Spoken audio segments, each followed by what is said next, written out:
Hello बच्चों, welcome to physics class and today we will discuss most important topic of 8th unit of 12th physics, modern physics, atomic physics, and that would be distance of closest approach for alpha particle when it has scattered by heavy gold nucleus। तो जब alpha particle heavy gold nucleus से different directions में scattered होगा तो वहां पर हमें alpha particle का distance of closest approach calculate करना पड़ेगा। Now as we know that in case of Rutherford alpha scattering experiment, one particle from 8,000 number of alpha particle will suffer 180 degree angle of scattering। तो 8,000 में से एक particle आपको ऐसा मिलेगा जो गोल्ड न्यूक्लियस से 180 degree angle of scattering carry करेगा। इट मींस उसी पार्टिकल का न्यूक्लियस के सेंटर की तरफ हेड ऑन कॉलिजन होगा। वही पार्टिकल आपका न्यूक्लियस की सेंट्रल लाइन से angle of scattering 180 degree carry करेगा। तो हमें उसी पार्टिकल का distance of closest approach find out करना है कि वो कितना न्यूक्लियस के क्लोज तक जाएगा। हमें ये फाइंड आउट करना है कि उसकी फाइनल पोजीशन में, उस अल्फा पार्टिकल की फाइनल पोजीशन में और गोल्ड न्यूक्लियस के सेंटर में कितना सेपरेशन बचेगा। So we have to find out separation between last position of alpha particle and centre of gold heavy nucleus, and that separation is known as distance of closest approach। So that separation is known as distance of closest approach। So according to Rutherford alpha scattering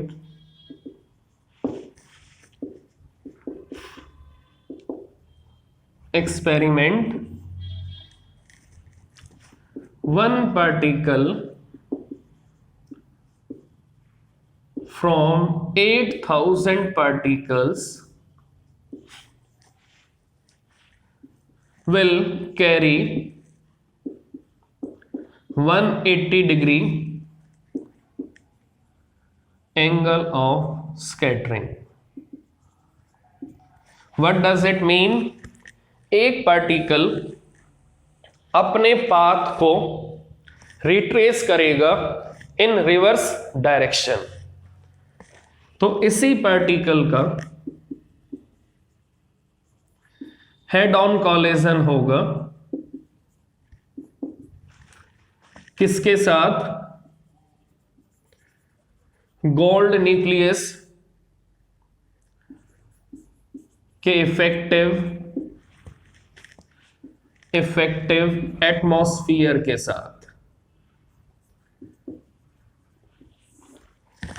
तो जो gold nucleus का effective atmosphere होगा, जो gold nucleus के around atmosphere होगा, उस atmosphere के अंदर इस अल्फा पार्टिकल का हेड ऑन कॉलिजन होगा।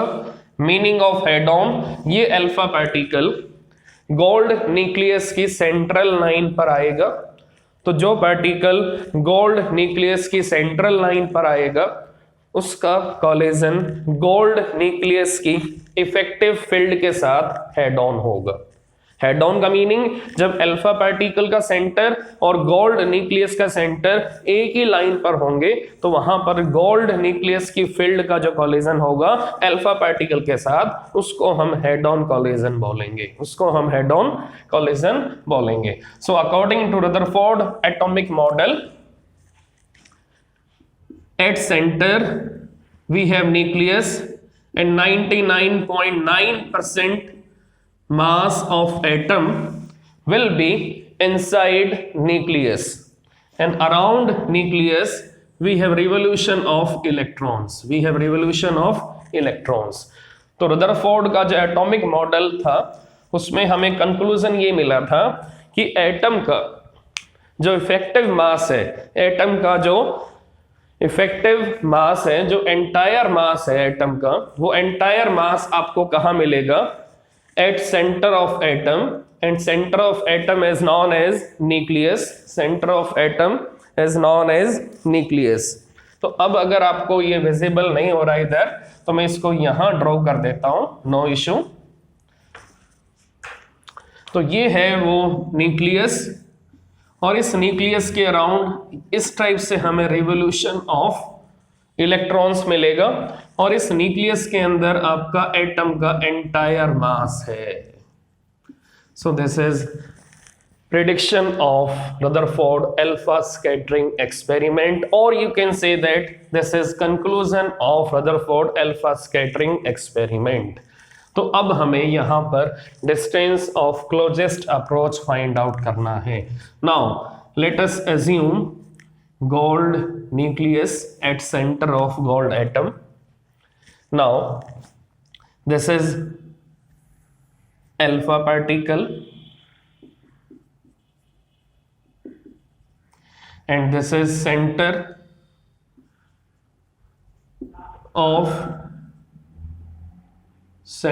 of gold nucleus। Now this separation is known as closest approach। Now this R naught is known as closest approach. हमें इस R नॉट की वैल्यू यहां फाइंड आउट करनी है। सो this is alpha particle and it has head on collision with field of nucleus of gold. आप check कर सकते हो इस गोल्ड न्यूक्लियस के अराउंड जो एम्प्टी स्पेस होगा इसको हम फील्ड बोलेंगे। This is field of gold nucleus. Now this is field of gold nucleus. तो अब आपको ये प्रॉपर डायग्राम ड्रॉ करना है, और इस डायग्राम को ड्रॉ करने के लिए आपको ये मालूम होना चाहिए कि हमें जो डिस्टेंस ऑफ क्लोजेस्ट अप्रोच यहाँ मिला है, ये डिस्टेंस ऑफ क्लोजेस्ट अप्रोच ही बताएगा कि अल्फा पार्टिकल की काइनेटिक एनर्जी आपकी एक्सेसिव है या लो है या हाई है। तो अब हमें सबसे पहले R नॉट फाइंड आउट करना है, और हमें R नॉट से आइडिया मिलेगा कि alpha particle high kinetic energy से आ रहा है, लो काइनेटिक एनर्जी से आ रहा है, या एक्सेसिव काइनेटिक एनर्जी से आ रहा है। तो अब हमें यहाँ फाइंड आउट करना है कि अल्फा पार्टिकल की काइनेटिक एनर्जी का आइडिया हमें R नॉट के थ्रू कैसे मिलेगा। Now let us find out value of R not. तो अब ये alpha particle kinetic energy carry करेगा और गोल्ड न्यूक्लियस की तरफ अप्रोच करेगा। अब गोल्ड न्यूक्लियस के पास इफेक्टिव पॉजिटिव चार्ज है। अब ये पॉजिटिव चार्ज इस पॉजिटिव पार्टिकल को, इस अल्फा पार्टिकल को रिपेल करेगा, और यहां आने के बाद अल्फा पार्टिकल की वेलोसिटी 0 हो जाएगी, और यहां से ये अपने पाथ को रिवर्स डायरेक्शन में ट्रेस करेगा।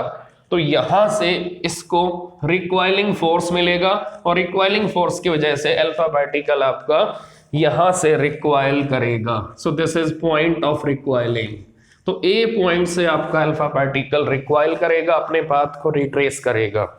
इट मींस यहां से उसने चलना स्टार्ट किया, यहां से वो एमिट हुआ फ्रॉम रेडियो एक्टिव सोर्स, तो यहां से वो एमिट हुआ, काइनेटिक एनर्जी वो कैरी कर रहा था, लेकिन काइनेटिक एनर्जी को किसने अपोज किया? काइनेटिक एनर्जी को अपोज करने वाला फोर्स यहां पर कौन सा फोर्स है? That is force of repulsion. तो यहां पर अल्फा पार्टिकल के ऊपर चार्ज कैसा है? पॉजिटिव है। गोल्ड न्यूक्लियस पर चार्ज कैसा है? पॉजिटिव है। तो इन दोनों के बीच में फोर्स ऑफ रिपल्शन प्रोड्यूस होगा और due to force of repulsion kinetic energy आपकी धीरे धीरे अपोज होना स्टार्ट हो जाएगी और एक टाइम ऐसा आएगा कि काइनेटिक एनर्जी की वैल्यू 0 हो जाएगी। यहां आने के बाद अल्फा पार्टिकल अपनी कंप्लीट काइनेटिक एनर्जी को लूज कर देगा और यहां आने के बाद वो रेस्ट पर आ जाएगा।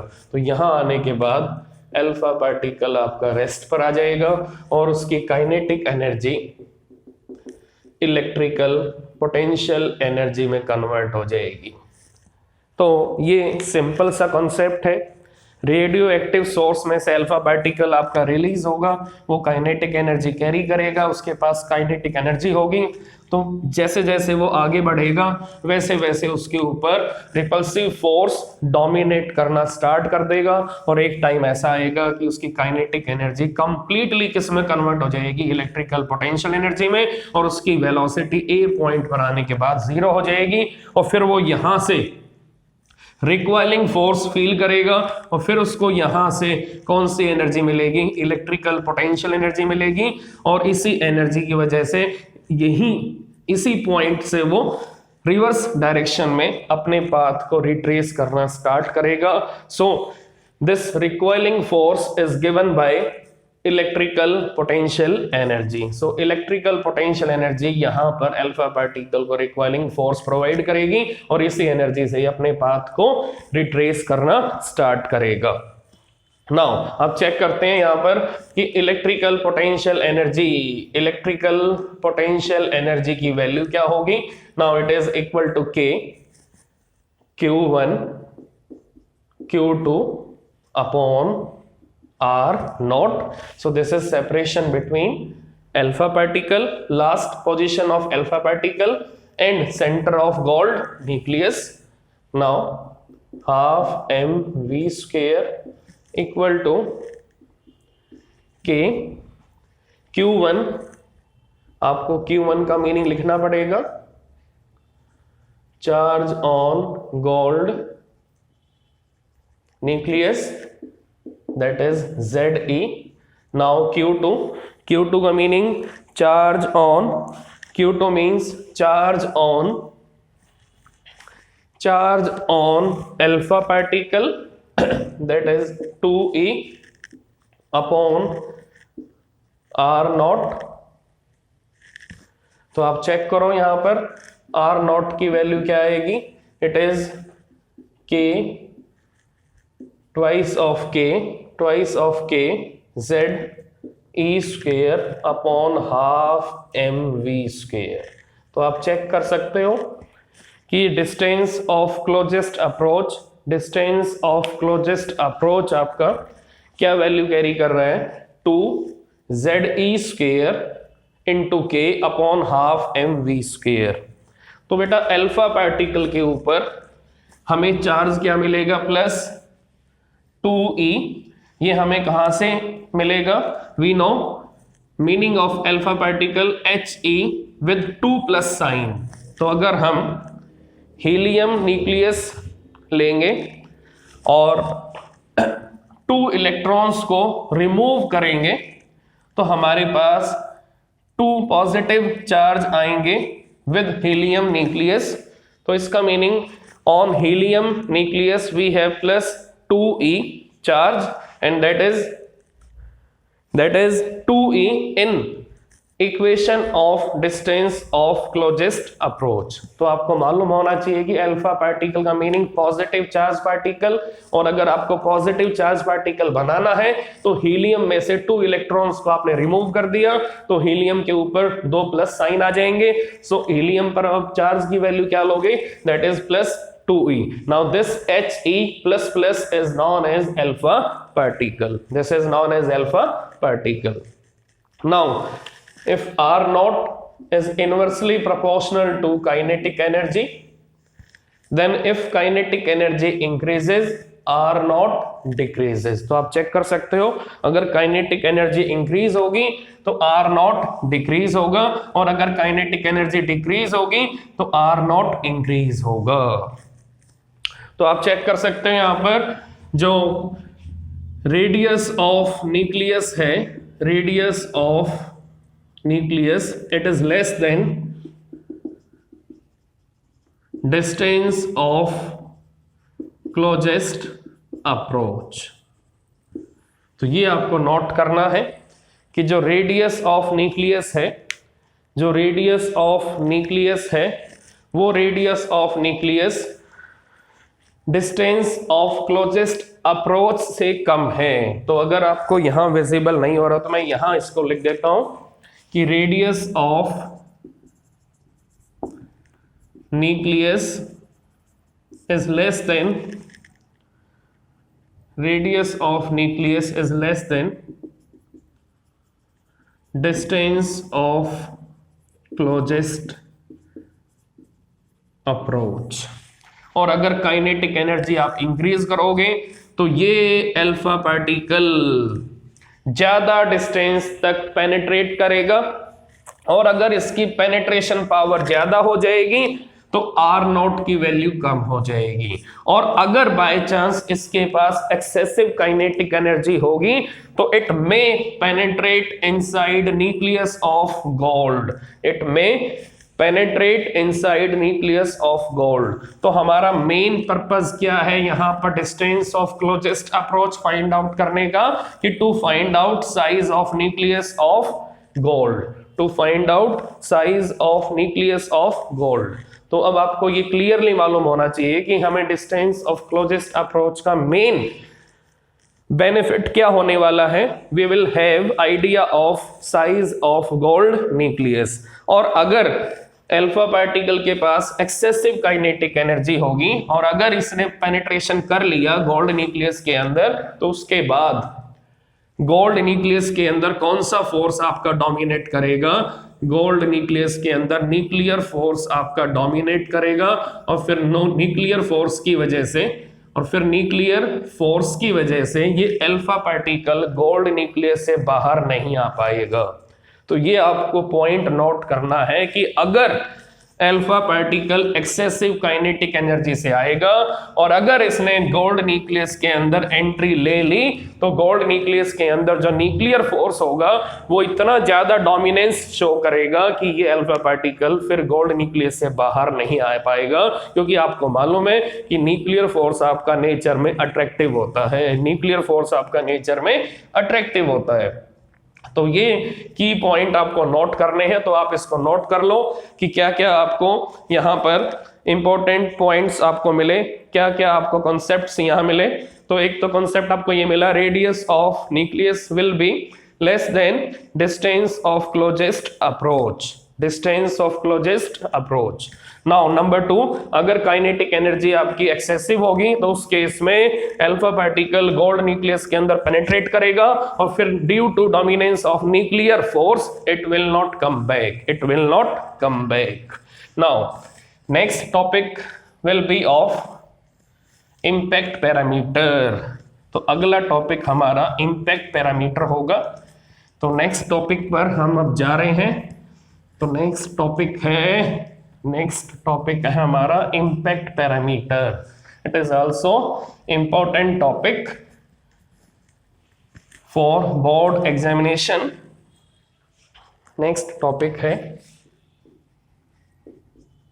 Impact parameter. Now what does it mean, impact parameter? Now this is gold nucleus. Now this is beam of alpha particle. Now this is beam of alpha particle and it is angle of scattering. Now it is angle of scattering. Now this is original path. Now it is final path और scattered path. तो अब आपके सामने gold nucleus है और gold nucleus के around हमारे पास alpha particle की बीम है।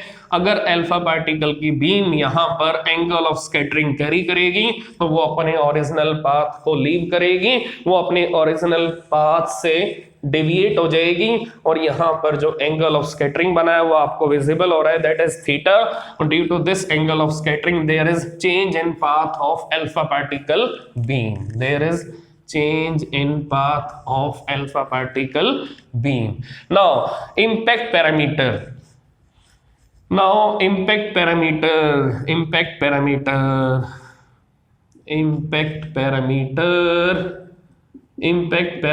के लिए हमें गोल्ड न्यूक्लियस का सेंटर लेना पड़ेगा और गोल्ड न्यूक्लियस के सेंटर से हमें परपेंडिकुलर डिस्टेंस लेना है up to velocity vector of alpha particle beam, up to velocity vector of alpha particle beam. तो आप चेक कर सकते हो कि हमें इंपैक्ट पैरामीटर को डिफाइन कैसे करना है। The perpendicular distance between centre of gold nucleus and velocity vector of alpha particle beam when it is far away from gold nucleus. When it is far away from gold nucleus is known as impact parameter, is known as impact parameter. It means impact parameter वो distance है, वो perpendicular distance है जो किसके बीच में बनेगा, जो centre of gold nucleus और velocity vector of alpha particle beam के बीच में बनेगा। और ये डिस्टेंस कब बनेगा, जब alpha particle beam gold nucleus से फार अवे होगी, जब alpha particle beam gold nucleus से फार अवे होगी। So this is impact parameter. Now this is velocity vector, now this is velocity vector. so velocity vector और gold nucleus के centre के बीच में जो परपेंडिकुलर डिस्टेंस आएगा, that perpendicular distance is known as impact parameter. तो simple सी definition आप लिखोगे, the perpendicular distance between center of nucleus and the perpendicular distance between center of nucleus and velocity vector of alpha particle when it is far away from gold nucleus is known as impact parameter, is known as impact parameter, is known as impact parameter. So this is impact parameter. Now Rutherford found experimental expression of impact parameter, and that is B equal to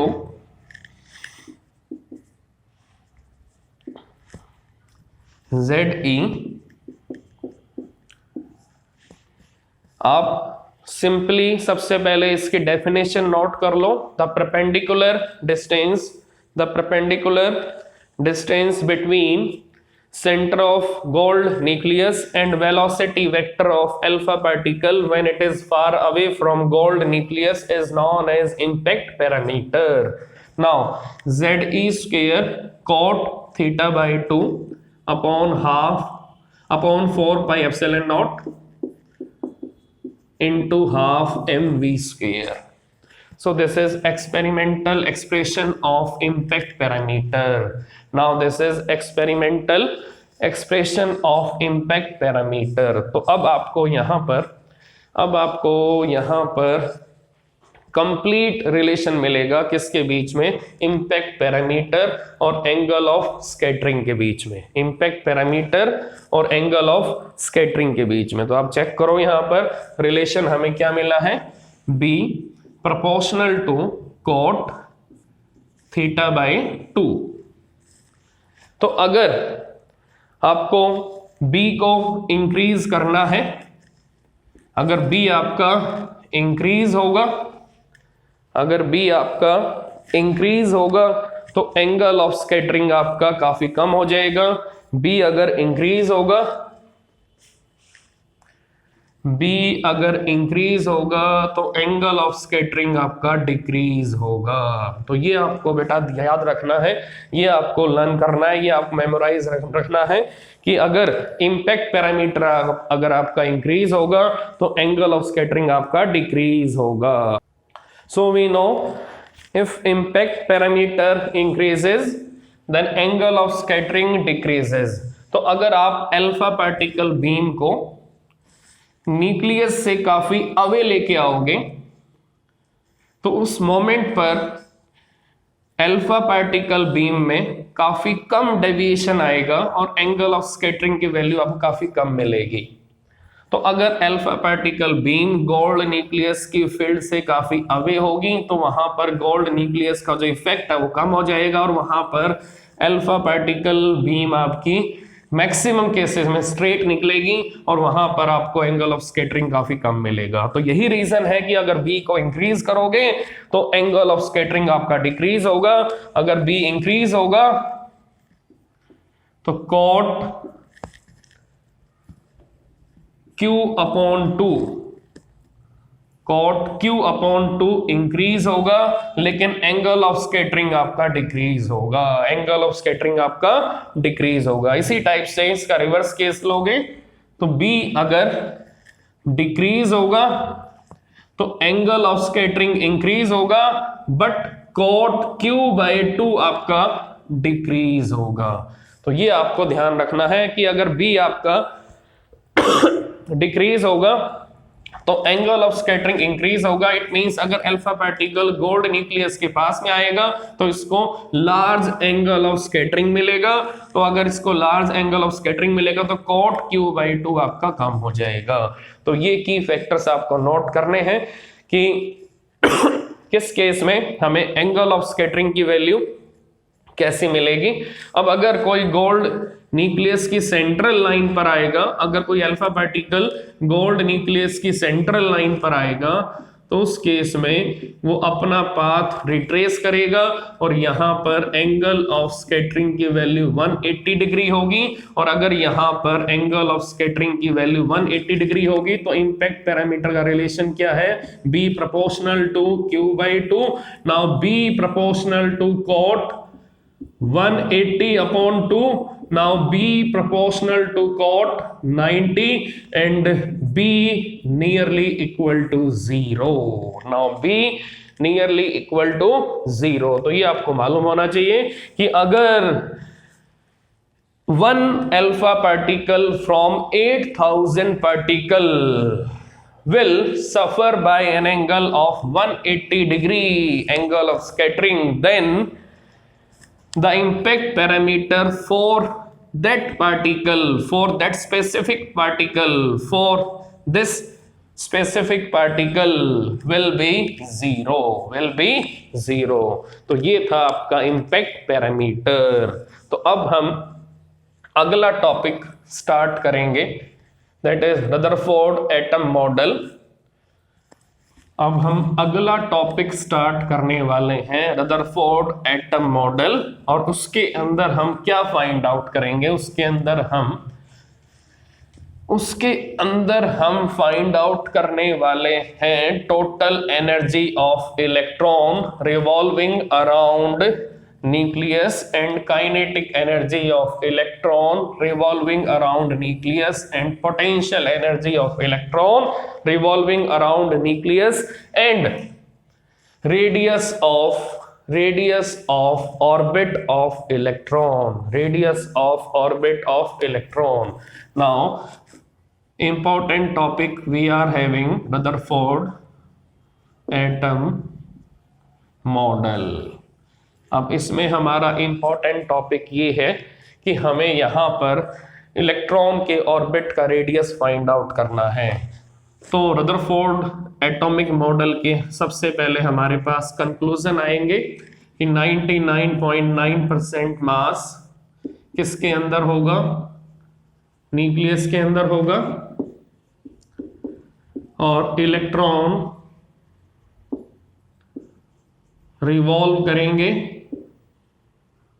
around nucleus, electrons are revolving around nucleus.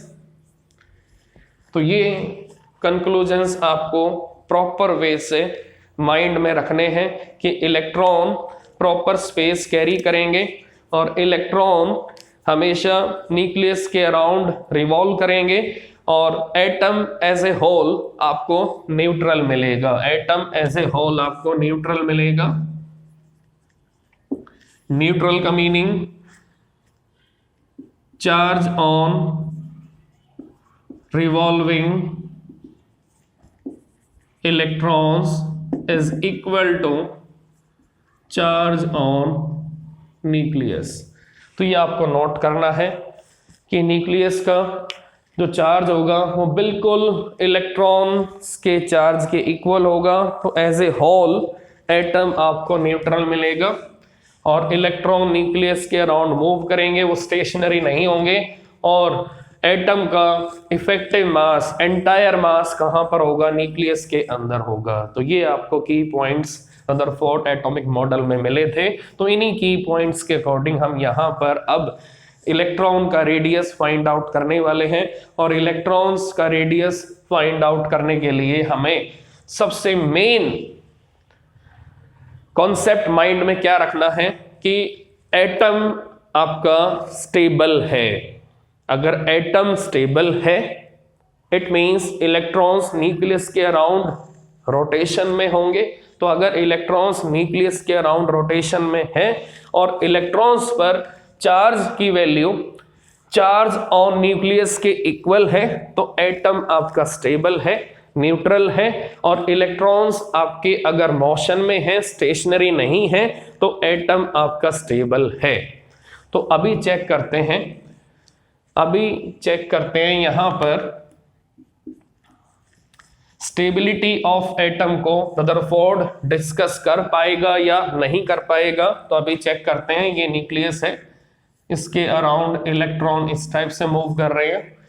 तो electron और nucleus के बीच में कौन सा force बनेगा, that is electrostatic force. Here we have electrostatic force and that electrostatic force is equal to K Q1 Q2 upon R square. R means radius of orbit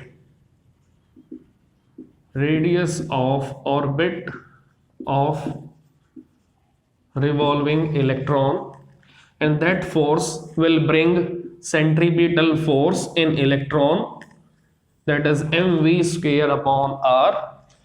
Now from this equation we will have R equal to एक R cancel हो जाएगा, K Q1 Q2 upon mv square. Now we know charge on gold nucleus. अगर आप gold nucleus लोगे तो आपको यहां पर इलेक्ट्रॉन का चार्ज लेना पड़ेगा और गोल्ड न्यूक्लियस का चार्ज लेना पड़ेगा। तो यहां पर इस टाइप से आपने गोल्ड न्यूक्लियस को एज्यूम कर लिया। तो यहां पर आपको एटॉमिक नंबर गोल्ड के अकॉर्डिंग लेना पड़ेगा। तो अगर आप गोल्ड न्यूक्लियस लोगे तो यहां पर एटॉमिक नंबर आपको गोल्ड के अकॉर्डिंग लेना पड़ेगा। अगर आप यहां पर हाइड्रोजन एटम लोगे तो आपको यहां पर एटॉमिक नंबर हाइड्रोजन एटम के अकॉर्डिंग लेना पड़ेगा। So it is Ze into charge on revolving electron upon mv square. Now it becomes kZe square upon mv square. So this is So this is radius of electronic orbit. Now this is radius of electronic orbit. आप इसको note कर सकते हो कि radius की value क्या आएगी. So it is radius of electronic orbit. Now we have found radius of electron. Now next we are going to find out kinetic energy of electron. Now this is kinetic energy of electron, half mv square. Kinetic energy half m into v square. तो यहां से हमें v square की वैल्यू find out करनी पड़ेगी. तो v square की वैल्यू क्या आएगी? It is k q1 q2. Check करो, k q1 q2 upon r m. m से m cancel. So kinetic energy is equal to k q1 q2 upon 2r. Kinetic energy equal to k ze into e upon 2r. Now it is equation number 1. Now let us consider potential energy. Now potential energy is equal to potential energy is equal to k q1 q2 upon r. Now it is k ze into minus e upon r. Minus sign we have taken due to negative charge on electron. Now it is minus k ze square upon r. So we have found kinetic energy and also we have found potential energy. तो आप check कर सकते हो, आपके लिए visible है. Kinetic energy भी हमें मिल चुकी है और हमें पोटेंशियल एनर्जी भी मिल चुकी है. तो अब हम क्या करेंगे, काइनेटिक एनर्जी और पोटेंशियल एनर्जी को ऐड करके टोटल एनर्जी फाइंड आउट कर लेंगे. So total energy of revolving electron, kinetic energy plus potential energy.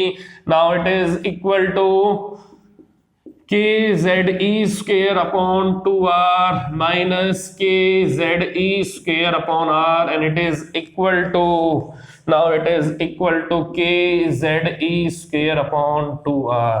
Now this is total energy. Now this is total energy of revolving electron around nucleus, around gold nucleus, around hydrogen atom nucleus. You can take any reference, you can take any nucleus. So we can find out total energy of revolving electron around any nucleus by using Rutherford atom model. By using Rutherford atom model. तो आपको ये मालूम होना चाहिए, Rutherford atom model में हमें ये मिला कि इलेक्ट्रॉन्स न्यूक्लियस के अराउंड रिवोल्यूशन में है, इलेक्ट्रॉन्स न्यूक्लियस के अराउंड घूमेंगे. तो अगर इलेक्ट्रॉन्स न्यूक्लियस के अराउंड रोटेशन में है तो आपको मालूम होना चाहिए इस रोटेशनल स्पीड का मेन रिस्पॉन्सिबिलिटी किसको मिलेगी, सेंट्रीपिटल फोर्स को मिलेगी. अगर किसी ऑब्जेक्ट को किसी एक्सिस के अराउंड घूमना है तो हमें वहां पर सेंट्रीपिटल फोर्स बनाना पड़ेगा. तो यहां पर सेंट्रीपिटल फोर्स किसने बनाया, इलेक्ट्रोस्टैटिक फोर्स ने बनाया. और इलेक्ट्रोस्टैटिक फोर्स की वैल्यू किसके इक्वल होगी, सेंट्रीपिटल फोर्स के इक्वल होगी. और यहां से हमने ये काइनेटिक एनर्जी और पोटेंशियल एनर्जी को फाइंड आउट कर लिया है. तो आपको नोट करना है तो नोट कर सकते हो. यहां पर पोटेंशियल एनर्जी आपकी नेगेटिव आई है, यहां पर टोटल एनर्जी आपकी नेगेटिव आई है. सो टोटल एनर्जी अगर नेगेटिव है तो ये आपकी अट्रैक्टिव एनर्जी होगी. So due to attraction of electron with nucleus we have negative total energy and it is known as attractive energy. Now it is known as attractive energy.